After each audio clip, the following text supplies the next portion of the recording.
cielos y la tierra se congregan y se revisten de solemnidad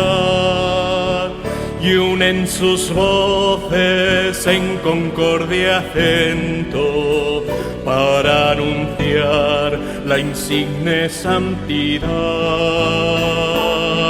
del siervo del Señor que halló el secreto de la vida de Cristo en la humildad, de la vida de Cristo en la humildad, siguiendo los consejos evangélicos, dio a los pobres hacienda y heredad, tuvo palabras de perdón y gracia,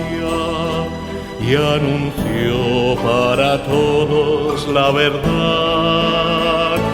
que ilumina y que salva y nos devuelve de Cristo la suprema caridad, de Cristo la suprema caridad. San Juan de Sagunguía y hermano, vuelve a hablarnos de Cristo y su verdad. Enséñanos de nuevo los honores y riquezas del mundo a desechar, y a tu ejemplo proclamen nuestras voces la gloria de la excelsa Trinidad,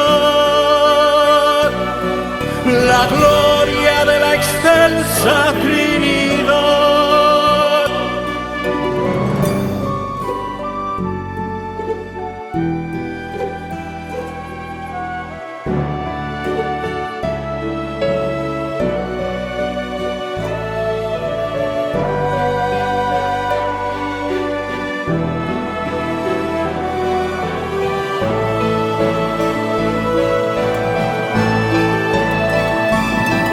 San Juan de Sagunguía y hermano, vuelve a hablarnos de Cristo y su verdad. Enséñanos de nuevo los honores y riquezas del mundo a desechar,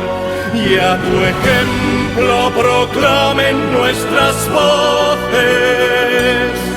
la gloria de la excelsa Trinidad, la gloria